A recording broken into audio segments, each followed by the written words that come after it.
சக்தி. ஓம் சக்தியே குரு வாழ்க. ஓம் சக்தியே. ஓம் சக்தியே குரு நலம் வாழ்க. ஓம் சக்தியே. ஓம் சக்தியே குரு குலம் வாழ்க. ஓம் சக்தியே. ஓம் சக்தியே குரு அருளால் அனைத்து உயிர்களும் இன்புற்று நீடூடி வாழ வேண்டும் அம்மா. ஓம் சக்தியே. ஓம் சக்திகள் அனைவருக்கும் எனது அன்பான சக்தி வணக்கங்கள். அன்புள்ள சக்திகளே, சென்ற வார நிகழ்வில் இருந்து ஒரு புதிய கோணத்திலே சில விஷயங்களை சொல்லலாம் என்று ஆரம்பித்தோம். சாபம் பலிக்குமா என்ற தலைப்பிலே புலவர் ஐயா சுந்தரேசன் ஐயா அவர்கள் எழுதிய பல கட்டுரைகள் சக்தி ஒளியிலே வெளிவந்திருக்கின்றன. அதில் உள்ள நிகழ்வுகளை நாம் பார்ப்போம் என்று சொல்லி, சாபம் என்றால் என்ன, சாபம் ஏன் ஏற்படுகிறது, எத்தனை வகையான சாபங்கள் எல்லாம் இருக்கின்றன என்று குறிப்பாக சொல்லிவிட்டு, சாபத்தால் பாதிக்கப்பட்டிருக்கிறாய், சாபத்தால் இது நடக்கவில்லை என்று அம்மாவே அருள்வாக்கில் கூறிய நிகழ்வுகளும் உண்டு என்று சொல்லிவிட்டு, ஒரு பெண்ணுக்கு கல்யாணம் ஆகாமல் தாமதித்ததற்காக அம்மா ஒரு காரணம் தாபம் இருக்கிறது என்று சொல்லி நிகழ்ச்சியை சென்ற வாரம் பார்த்தோம் இல்லையா? இப்போ சில பேருக்கு ஒரு சின்ன சந்தேகம், ஒரு சக்தி, சாபம்ங்கிறாங்க தோஷம்ங்கிறாங்க, இரண்டுமே வடமொழி வார்த்தைகள் தான், சமஸ்கிருத வார்த்தைகள் தான். சரியான வார்த்தை உடனடியாக எனக்கு தமிழிலே நினைவுக்கு வரவில்லை. இருந்தாலும் சாபம் என்றால் என்ன, தோஷம் என்றால் என்ன என்றால், சாபம் என்பது, சாபம் தோஷம் என்பது ஒரு பாவ காரியத்தை ஒருவர் தெரிந்தோ தெரியாமலோ செய்கிறார் என்று வைத்துக் கொள்வோம். அதன் மூலமாக இயற்கையாக, பை நேச்சர், பஞ்சபூதங்களால் இயற்கையாக எதிர்விளைவுகள் ஏற்படும் என்றால், எதிர்விளைவுகள் ஏற்படும் என்றால் அந்த எதிர்வினைக்கு பெயர் தான் தோஷம். அந்த தோஷத்தை போக்கிக் கொள்வது எளிது. சாபம் என்றால் என்ன? சாபத்தின் தன்மையே வேறு. ஒரு பாவ காரியத்தை ஒருவர் செய்கிறார் என்று வைத்துக் கொள்வோம். அதனால் பாதிக்கப்பட்டவர்கள் வேதனையுடனும் கண்ணீருடனும் மனம் எரிந்து சொல்லுகின்ற வார்த்தைகள் தான் சாபம். இந்த சாபத்தை போக்கிக் கொள்வது அப்படி சுலபமான காரியம் அல்ல. இதையும் போன வாரம் குறிப்பிட்டுக் கொடுத்தோம். இதை வள்ளுவர் அழகாக சொல்லுவார் திருக்குறளிலே. இன்னா செய்யாமை என்ற தலைப்பிலே ஒரு அதிகாரத்திலே, பிறருக்கு இன்னா முற்பகல் செய்யின், பிறருக்கு இன்னா முற்பகல் செய்யின், தமக்கு இன்னா பிற்பகல் தாமே வரும் அப்படிங்கிறது. இது பொருள் சொல்லி புரிந்து கொள்ளக்கூடிய குரலை எல்லாம் கேட்ட உடனே நமக்கு எல்லாரும் புரியும். நாள் செஞ்சியா, முன்னாள் முற்பகல் காலையில் செஞ்சியா சாயங்காலம் வந்துடும், இல்லடா முதல் நாள் செஞ்சியா அடுத்த நாள் வந்துடும், இல்லடா போன மாதம் செஞ்சியா அடுத்த மாசம் வந்துடும். இல்ல, பிறருக்கு இன்னா முற்பகல் செய்யின், தமக்கின்னா பிற்பகல் தாமே வரும் என்பது வள்ளுவருடைய குரல். இதுக்கு இன்னொரு விதமாகவும் நம்ம சொல்லலாம். சாபம் என்பது தெரிந்தே செய்வது. நமக்கு பலம் இருக்குது, பணம் இருக்குது, வசதி இருக்குது, அவன் ஏழை, அவன் ஏத்து பேச மாட்டான், அடி கொடுத்தா வாங்கிடுவான்னு தெரிந்தே செய்வது. தெரிந்தே செய்வது, அதனால் விளைவது சாபம். தெரியாமல் செய்வது, தன்னை அறியாம செய்யறது. ஈரத்தரையில கொஞ்சம் ஜாக்கிரதை கால் வச்சு நடக்கணும். கொஞ்சம் அஜாக்கிரதை வேகமா இருந்துட்டோம் விழுந்தாகணும். கரண்ட் ஷாக் இருக்குது, வயர்ல லீக் இருக்குது, தண்ணியோட இயற்கையோடு தொடக்கூடாது, அவசரத்துல சுவிட்ச் ஆஃப் பண்ண போயிடும் பாத்ரூம்ல வந்த உடனே. தெரியும் ஆனா மறந்துருப்போம். தெரியும் ஆனா மறந்துருப்போம். இந்த மாதிரி அஜாக்கிரதையாவோ இதாவோ செய்வதுதான் தவறி செய்வது. இது அழகா வாலி சொல்லுவார். தவறு என்பது தவறி செய்வது, தப்பு என்பது தெரிந்து செய்வது. தவறு என்பது தவறி செய்வது, தப்பு என்பது தெரிந்து செய்வது. தவறு செய்தவன் திருந்தியாகணும், தப்பு செய்தவன் வருந்தியாகணும் அப்படின்னு வாரி ஐயா ஒரு திரைப்பட பாடல்ல குறிப்பிடுவார்.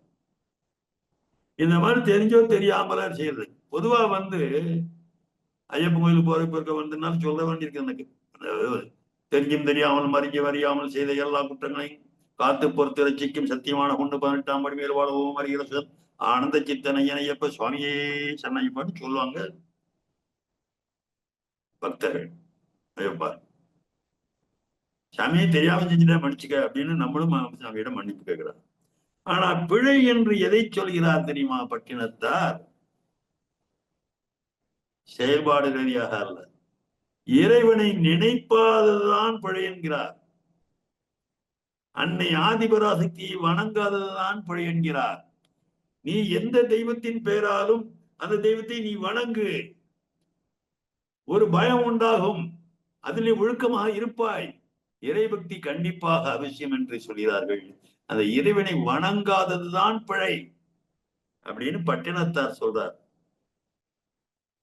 கல்லா பிழையும் கருதா பிழையும் கசிந்து உருகி நில்லா பிழையும் உன்னை நினையா பிழையும் நின் அஞ்செழுத்தை சொல்லா பிழையும் துதியா பிழையும் தொழா பிழையும் எல்லா பிழையும் பொறுத்தருள்வாய் கட்சி ஏகம்பனே அப்படின்ட்டு பட்டினத்தார் ஐயா பாடல்கள்ல ஒரு பாடல் உண்டு. எல்லாத்தையும் சுருக்கிட்டார் நம்ம புலவர் ஐயா. 1008 போற்றி மலர்கள்ல 917வது மந்திரம் என்ன மந்திரம்? ஓம் பின்னை எம்பழைகள் பொறுப்பாய் போற்றிவோம். ஒரே வாக்கியத்துல அண்ணன் மந்திரமா முடிச்சிட்டார். இந்த மாதிரி சக்தி தெரிஞ்சு செஞ்சாலும் தெரியாமல் செஞ்சாலும் புரிஞ்சு செஞ்சாலும் புரியாம செஞ்சாலும் உனக்கு நீயே பண்ணிக்கிட்டா பரவாயில்ல, அடுத்தவனுக்கு செய்யும் போது அது சாபமாக விளைகிறது. இந்த சாபம் உண்டு என்று அன்னை சொன்னாள் என்று சொன்னோம். இப்பொழுது அதே மாதிரி இன்னொரு நிகழ்வை நாம் பார்ப்போம். அது என்ன சக்தி? அம்மா ஒரு அருள்வாக்கு போயிருக்க, ஒரு அம்மாட்ட அருள்வாக்கு போயிருக்காங்க. மதுரையிலிருந்து ஒரு குடும்பம் அம்மாவிடம் அருள்வாக்கு கேட்க வந்தது. அந்த குடும்ப தலைவர் காலமாகி விட்டாரா. திருமண வயதில் 2 பெண்கள். கடவுளே, இவர்களை எப்படி காப்பாற்றப் போகிறேன் என்று அவர்களின் தாயார் புலம்பிக் கொண்டிருந்தார். அருள்வாக்கு வந்த விதத்தில் அன்னை அவளிடம் சொன்னார், உன் கணவன் 40 வயதில் இறந்து விட்டான் அல்லவா, உன் கணவன் வம்சத்தில் வருகிற மூத்த மகன் எவனுக்கும் 40 வயதுக்கு மேல் ஆயுள் இருக்காது. வம்சத்துல பையனா இருக்கணும், அவனுக்கு 40 வயது ஆயுள் கிடையாது என்றாலாமா. ஏமா இப்படி இருக்குது அப்படின்னு அந்த பெண்மணி அம்மாவிடம் கேட்டார்களாம். உன் கணவன் வம்சத்தில் அப்படி ஒரு சாபம் உண்டு மகளே என்று சொன்னதாக அண்ணன் பதிவு செய்கிறார். அவரே என்ன செய்யறாரு, எனக்கு தெரிந்த ஒரு குடும்பத்தில், யாருக்கு, புலவர் அண்ணனுக்கு தெரிந்த குடும்பத்தில் 2வது மகள் 16 வயதுக்கு மேல் உயிரோடு இருக்க மாட்டாள் என்று ஒரு சாபம் உள்ளது. அது எனக்கு தெரியும் என்று புலவரையா பதிவு வந்தார். பெண்களின் சாபம்னு தலைப்பிட்டு ஒரு சின்ன பேராகிராஃப் போடுறார். பெண்கள் சாபம். சில குடும்பங்களில் பெண்களின் வாழ்க்கை சரியாக அமைவது இல்லை. காரணம் பெண் சாபம். சில மாமியார்காரிகள் தன் மகளும் மருமகனும் அந்யோன்யமாக ஆனந்தமாக இருந்தால் பூரித்து போகிறார்கள். ஆனால் மகனும் மருமகளும் அந்யோன்யமாக ஆனந்தமாக இருந்தால் மனம் பொறுப்பதில்லை, புழுங்கி சாய்கிறார்கள், மருமகளை கொடுமைப்படுத்துகிறார்கள். கணவன் மனைவி ஒற்றுமையை குலைக்கின்ற சோனிகள் எல்லா உறவு மட்டத்திலும் உண்டு. பெண்களை கொடுமைப்படுத்துவது, வாழா வெட்டி ஆக்குவது, குடும்பத்தை குறைப்பது, பிறந்த வீட்டிலேயே வஞ்சிக்கப்படுவது. ஒரு குழந்தை மேல பேர வச்சுட்டு சில பேரத்தில் நடக்குது. புகுந்த வீட்டில் வரதட்சணை கொடுமை காரணமாகவோ மற்ற கொடுமைகள் காரணமாகவோ பாதிக்கப்பட்ட பெண்கள் சில வேளைகளில் மண்ணெண்ணெயை ஊற்றிக்கொண்டு தற்கொலை செய்து கொள்ளும் போது எப்படியெல்லாம் துடித்திருப்பார்கள், எப்படியெல்லாம் சபிப்பார்கள். அத்தகைய வம்சங்களில் வருகின்ற குடும்பங்கள் சாபத்தின் விளைவிலிருந்து தப்பவே முடியாது அப்படின்னு சொல்லிட்டு ஒரு கதை சொல்றாரு, நிகழ்வு சொல்றாரு. ஒரு முறை ஒரு ஊரில் குடும்ப நல வேள்விக்காக சென்றிருந்தோம். அப்ப வேள்வி நடக்கும்போது புலவரையா போற நூல் பிடிச்சலாம் மாட்டேன். அவர் நூல் பிடிச்சு மாக்கப்படல, நூல் படிச்சலன்னு சொல்லிட்டு இருக்காரு. அங்க ஒரு பக்கம் நடந்துட்டு இங்க இவர் அம்மாவுடைய பத்தி பேசுவாரு, அதனால கலந்துடுவார். வேள்வி முடிந்து கொஞ்சம் ஓய்வாக ஒரு வீட்டு திண்ணையில் அமர்ந்திருந்தார். அப்பொழுது ஒருவர் நாங்கள் எல்லாம் செவ்வாடை போட்டிருக்கிறோமோ என்று பார்த்து விட்டு பக்கத்துல இருந்து விசாரிச்சாராம். சாமி நீங்க எல்லாம் யாரு அப்படின்னு சொன்னார். உடனே புலவரையா சொல்லியிருக்காரு, அந்த வீட்டுக்கார தலைவர் இல்ல, அவரு கால்கள் விளங்கவில்லையாம், கால்கள் விளங்கவில்லையாம், நடக்க இயல. குடும்ப நல வேள்வி நடத்தும்படி கேட்டுக்கொண்டார். என் கால்கள் குணமாகி நடப்பதற்கு சக்தி கிடைத்தால் அந்த மருவத்தூர் அம்மனுக்கு என்ன வேண்டுமானாலும் செய்வேன் என்று சொன்னார். எவ்வளவு வேண்டுமானாலும் செலவழிப்பேன் என்று சொல்கிறார். அதனால வந்தோம் ஐயா, பிரியத்தோட கேட்டாரு, காசு கொடுக்கல, அவர் குணமான்னு கேட்டாரு, நாங்கள் வந்து செய்யணும் வந்துடுவேன். இந்த ஆளு வந்து கேட்டார்ல, அப்படியா சொன்னா என்று கேட்டு விட்டு சுற்றுமுற்றும் பார்த்து விட்டு ரகசியமா புலவத்தை சொல்றாரு. இந்த பாவி என்னென்ன அக்கிரமம் செய்தான் தெரியுமா? இவன் குடும்பமே பெரிய பணக்கார குடும்பம், செல்வாக்கான குடும்பம். இவன் தகப்பனே ஒரு அயோக்கியன். இவன் அவனை விட கடைஞ்செடுத்த அயோக்கியன். சின்ன வயசுல இவன் பண்ண அக்கிரம் கொஞ்சமா நஞ்சமா ஐயா? அந்த கிராமத்துல எந்த ஒரு பொண்ணும் பழிச்சுன்னு இருக்கக்கூடாது. அதுவும் ஏழையா இருந்துட்டா அவ்வளவுதான், உடனடியாக அப்படியே தூக்கி வந்து கதற கற்பழித்த சண்டாளன் இவன், பாவி இவன். பாவம் அந்த பெண்களின், அப்பாவி பெண்களின் சாபம் இவனை விடுமா? இவன் இளம் வயதில் பண்ணிய அக்கிரமங்களுக்குத்தான் தெய்வமாக பார்த்து கூலி கொடுத்திருக்கிறது. இதை யாரும் செய்து நீங்கள் மாற்றப் போகிறீர்களா? இவன் செய்த அக்கிரமங்களின் பலனை இவன் அனுபவிக்க வேண்டும் சாமி.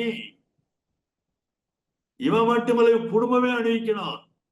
அந்த ஆதிபராஜத்தை இவனை குணப்படுத்தக்கூடாது. கடப்பாறையை ஒழுங்கி விட்டு சுக்கு கசாயம் சாப்பிடுகிறேன் என்று சொன்னால் போதுமா என்று பொறிந்து தள்ளிவிட்டார் என்று குறிப்பிடுகின்றார். இது அம்மா காஜிலி இவங்க வேலை செஞ்சாங்களா தப்பா, வெளியே கேட்டுறது நியாயமா தப்பா, அதெல்லாம் வேற விஷயம், நம்ம அதுக்குள்ள போகல. அந்த ஆளுக்கு ஏன் கால் விளங்கல அப்படின்னு காரணம் என்ன? அந்த பெண்களுடைய சாபம். காரணம் இல்லாமல் காரியம் இல்லை. பாதிக்கப்பட்ட பெண்களின் சாபம் இப்பொழுது அந்த நபரை தாக்கி இருக்கிறது என்பதை மட்டும் புரிந்து கொண்டேன் என்று புலவர் பதிவு செய்கிறார். அதுக்கடுத்தால் இன்னொரு கால் போன கேஸ். இவருடைய நண்பர், புலவரையோட நண்பர், அம்மா பக்தர், டாக்டராக இருப்பார். அவர் ஒரு நிகழ்ச்சியை புலவரையாட்ட பதிவு செய்யறார். சார், அம்மாவின் சட்டம் சட்டம் தான் சார், எல்லாம் கணக்காகத்தான் சார் நடக்குது. எனக்கு தெரிஞ்ச ஒரு ஓட்டல் அதிபர், ஓட்டல் தொழில் நடத்தி வந்தார், நிறைய பணம் சம்பாதித்தார். அவருக்கு சர்க்கரை நோய் வந்தது, அது முற்றி போய்விட்டது. காலையை வெட்டி எடுக்க வேண்டியதாகிவிட்டது. பணத்தை தண்ணீராக செலவு செய்தால் பணம் கை கொடுக்கவில்லை. அப்புறம் உண்மையை உணர்ந்து சொல்றார் யாரு? பாதிக்கப்பட்டவர். பணம் பணம்னு அலைஞ்ச, தரமில்லாத உணவுப் பொருட்களை கொண்டு உணவு தயாரித்தேன், அதை மக்களுக்கு வழங்கினேன். அக்கிரமான முறையில தொழில் தர்மத்தை மீறி பணம் சம்பாதித்தேன். அட பாவி, இப்படி சம்பாதிக்கிறானே, இவனுக்கு ஒட்டுமா? இந்த காசும் சோமும் ஒட்டுமான்னு எத்தனை பேர் சாபம் போட்டிருப்பாங்க. அந்த கர்ம மனிதான் சார் என் கால் போக காரணம் என்று ஆண்டவனுக்கு சரியாகத்தான் தண்டனை கொடுத்திருக்கிறார் என்று அவர் தன்னையே நொந்து கொண்டு மருத்துவரையிடம் சொன்னதாக அந்த மருத்துவர் நம்ம புலவரையாட்ட பதிவு.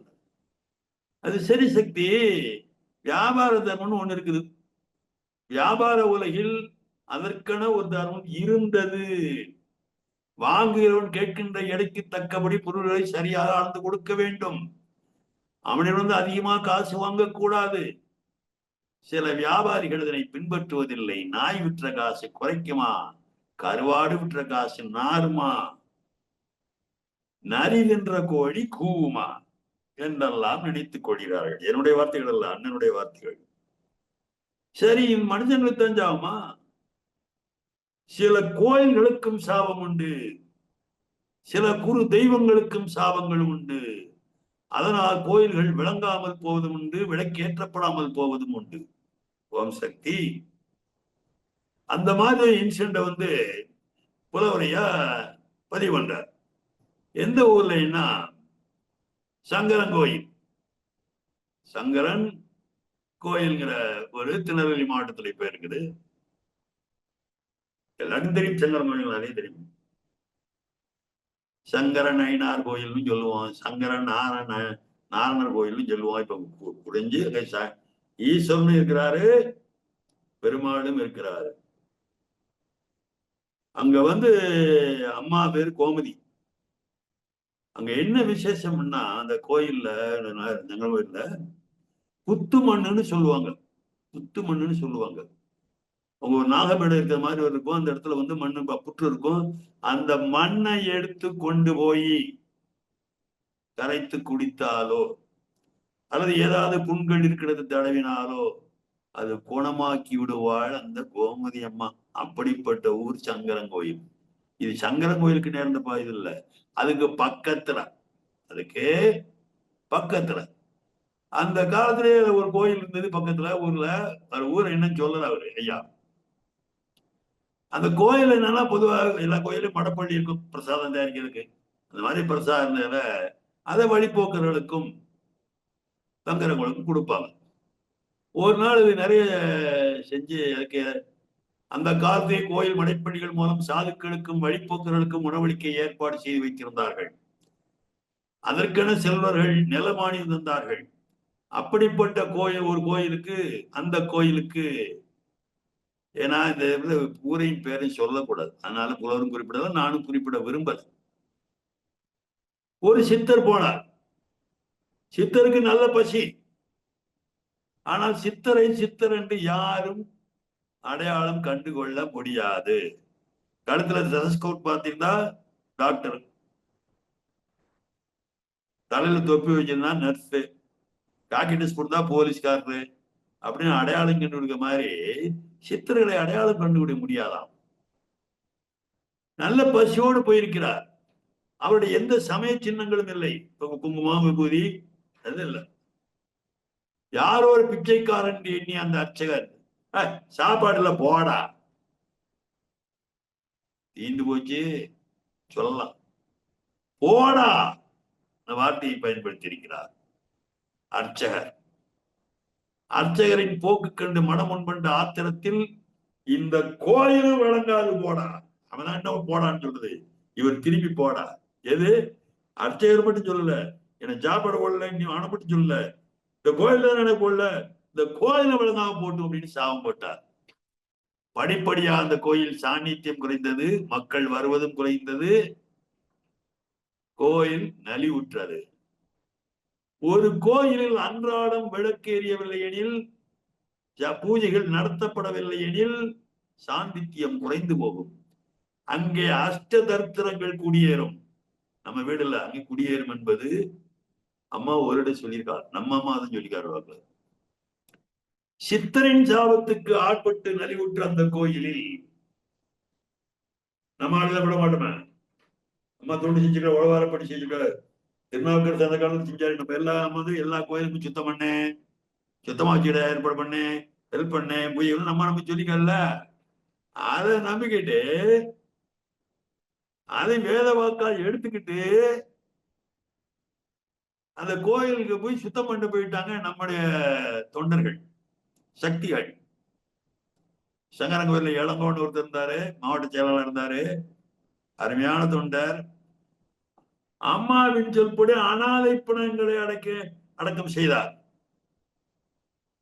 போலீஸ் அனுமதியோடு பெற்று முறைப்படி அந்த மாதிரி தொண்டர்கள் சேர்ந்து அந்த கோயிலுக்கு போயிட்டாங்க. நாம போய் செய்வோமே அப்படின்னு. அந்த கோயிலில் உழவார பணி செய்து கூட்டு வழிபாடு செய்ய நம் தொண்டர்கள் போனார்கள்.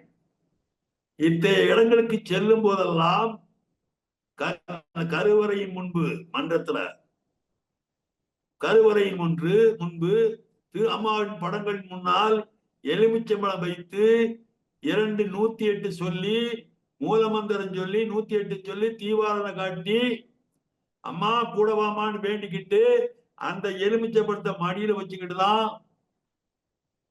போகணும். அந்த இடத்துல சுற்றி வந்து கற்பூராதனை செய்து எலுமிச்சம் பூசணிக்காய் திருஷ்டி செய்து விட்டு இப்ப எந்த பணியும் ஆரம்பிக்கணும் போற இடத்துல.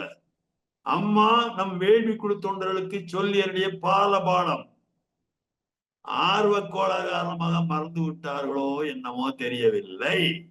அவர்கள் அங்கே சென்று விட்டார்கள். அந்த கோயில்ல போய் எதை வந்தாங்க, மண்டத்துல எலுமிச்சோளை வச்சு அம்மாட்ட 108 சொல்லி இந்த எலுமிச்சம் மடியில வச்சுட்டு போனவங்க மறந்துட்டாங்க. ஆனா அங்க போய் செய்யறாங்க. என்ன செய்யறாங்க, கொஞ்ச கோயிலுக்கு குரு போற்றி படித்து விட்டு வழிபாடு ஆரம்பித்த அதே நேரத்தில் செய்ய போறாங்க. இன்னும் செய்ய ஆரம்பிக்கல. குரு போற்றி படிச்சுட்டு இருக்காங்க. என்ன படிக்கிறாங்க, குரு போற்றி. அந்த நேரத்தில் அப்படி பிளாஷ்பேக் சினிமால திருப்புறம்ல காட்சி. மருவத்தூர்ல என்ன நடக்குன்னா, அம்மா அந்த நேரத்தில் அருக்கூடத்தில் யாருடன் பேசிக் கொண்டிருந்தார்கள். சார் கொஞ்சம் இருங்க சார், இந்த வர்றேன் அப்படின்னு இவங்ககிட்ட பேச்சை விட்டு கூட அங்க போயிட்டாங்க. இதெல்லாம் எப்படி தெரியும் கேட்காதீங்க, உள்ள பின்னால காரணம் இருக்குது. யார் இருந்தாங்க அப்படின்னு திருப்பி சொன்னாங்க, சொல்றேன். போயிட்டு மறுபடியும் திருப்பி வந்தாங்க. திருப்பி வந்துட்டு ஏன் உள்ள போன, உள்ள போய் என்ன பண்ணுன அப்படிங்கிறத அம்மாவே அவங்க கிட்ட சொல்றாங்க. என்ன சொன்னாங்க, சங்கரன் உள்ள நம்ம இளைஞரணி பிள்ளைகள் அந்த கோயில் போய் மாட்டிக்கிட்டாங்க. அங்க என்ன இருக்கு ஏது இருக்குன்னு தெரியாமலே போயிட்டாங்க. சில விசேஷமான பரிகாரங்கள் செய்த பிறகுதான் அதுக்குள்ளே போக வேண்டும். உழவார பணி ஆர்வ கோளாறுனா போயிட்டாங்க. அதனால உள்ள போய் கொஞ்சம் தியானம் பண்ணி அவங்களுக்கு பாதுகாப்பு கொடுத்துட்டு வர வேண்டியதாச்சுன்னு சொன்னாங்களாம். இதை கேட்டவர் யார், அதனை கூற கேட்டவர்கள் முக்கியமான பெண்மணி பாளையங்கோட்டை பெண்மணி ஒருவர். பாளையங்கோட்டை பெண்மணி பழைய திருநெல்வேலிக்காரங்க தானே. வெளியே வந்துட்டு போன் அடிக்கிறாங்க சங்கரவேலுக்கு. ஏப்பா நீங்க இந்த நேரத்துல அம்மா என்னமோ சொன்னாங்களே, நீங்க எங்கப்பா போனீங்கன்னு கேட்டாங்க.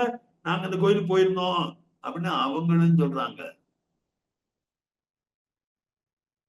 பாளையங்கோட்டை பெண்மணி உறுதிப்படுத்திக் கொள்ள வேண்டி சங்கரங்கோயில் இளைஞரணியைச் சேர்ந்த ஒருவருக்கு போன் செய்து, ஏன்பா நம்ம தொண்டர்கள் இந்த ஊர் கோயிலுக்கு உழவார பணி செய்ய போனார்களா என்று கேட்டிருக்கிறார். ஆமா, என்னமா விசேஷம் அங்கின்னு கேட்டுக்காரு.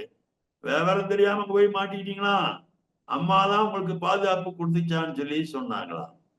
இந்த நிகழ்ச்சியை சொல்லி போட்டு புலவரையா சொல்றாரு, இங்கே இதை ஏன் குறிப்பிடுகிறேன் என்றால், சித்தர்கள் சாபத்திற்கு ஒரு கோயிலே ஆட்பட்டது என்ற விவரத்தை சொல்லுவதற்காகத்தான். நாட்டிலாம் ஜாபம் போட்டு அவருக்கு தவ வலிமை குறையும். மறுபடியும் அவங்க என்ன பண்ணுவாங்க, தவ செஞ்சு சார்ஜ் ஏற்றிடுவாங்க. நம்ம விஸ்வாமித்திர பத்தி படிச்சுப்போம். கோவிடுவாரு சாப்பிடுவாரு திரும்ப சார்ஜ் பண்ணிடுவார். சரி, இதெல்லாம் விட்டுறாரு. அதுக்கு முன்னால இதுதான் முக்கியமான நிகழ்வு சேர்த்தி. பல ஆண்டுகளுக்கு முன்பு தான் நேரில் கண்ட ஒரு அனுபவத்தை சினிமா டைரக்டர் ஒருவர் வாரப்பத்திரிகை ஒன்றில் எழுதியிருந்தார். அது என்ன விவரம்? தமிழ்நாட்டில் இந்த கட்டுரை வெளிவந்த வருடம் 2003 டிசம்பர். சக்தி வழி பிரபலமான அரசியல் கட்சி ஒன்று பந்து நடத்தியது கடையெடுப்பு செய்யும்படி கோரிக்கை விட்டது. எதுக்கு வம்பு அப்படின்னு சொல்லி எல்லாம் கருதி எல்லாம் கடையை மூடி விட்டார்கள். ஒரு நகரத்தில் நான் காரை நிறுத்திவிட்டு சுட்டு மட்டும் பார்த்தேன். யார் சொல்றா? சினிமா டைரக்டர் அந்த பக்கம் போறாரு, ஏதோ பயணம் போறாரு நிற்கிறாரு. அப்ப பார்த்தா ஒரு வயதான கிழவி, கடையெல்லாம் அடைச்சிட்டு என்னமா கிடைக்குமான்னு பாக்குறாரு, இந்த கடையை திறந்திருக்கானு. அப்போ ஒரு வயதான கிழவி ஒரு பழைய கோணியை சாக்கைக்கு பரப்பிக்கொண்டு அதில் வச்சு சுண்டலு, வள்ளிக்கிழங்கு, வடை, முறுக்குன்னு வித்துட்டு இருந்தாளாம். அப்போ அந்த வழியே ஒரு முடன் வருகிறான். அவன் அந்த கட்சிக்காரன். கிழவி, என்ன திமிரு உனக்கு? உனக்கு ஊரே கடை அடைச்சிருக்குது, உனக்கு மட்டும் நீ வியாபாரம் வேண்டி கிடக்குதுன்னு சொல்லியபடியே அந்த கோணியில் இருந்த பொருளை காலால் மிதித்து தோசம் செய்து அந்த கோணியை கட்டு கேட்டான். பாவம் கிழவி, வாயிலும் வயிற்றிலும் அடித்துக் கொண்டு நாசமா போறவனே, இன்னைக்கு கஞ்சிக்கு வழி இல்லாம பண்ணிட்டியடா, நீ நல்லா இருப்பியா? நீ கட்டை காலில்தான் போவாய் என்று சாபப்பட்டாள். இதை பார்த்து கொண்டிருந்த அந்த சினிமா டைரக்டர் எனக்கும் மனம் வருத்தப்பட்டது என்று சொன்னார். ஒரு வருடம் கழிச்சு அல்லது 2 வருஷம் கழிச்சு அவர் அதே பாதையில போறாரு, வேற ஒரு போறாரு. அந்த கிழவி இருந்த இடத்தை பார்த்தேன். அவள் என்ன ஆனாலோ அங்கே இல்லை. தற்செயலாக அந்த முரடனையும் பார்த்தேன். நல்ல ஞாபகத்தில் இருக்கு. முரடனை பார்த்தேன். பழையபடி அல்ல, கால் இழந்து கட்டை கால் சொருகப்பட்டு நடந்து சென்று கொண்டிருந்தார். விசாரித்த போது ஏதோ ஒரு விபத்தில் அகப்பட்டு காலையே எடுக்க வேண்டியாகிவிட்டதாம். அந்த ஏழை கிழவியின் சாபம் பலித்து போய்விட்டது.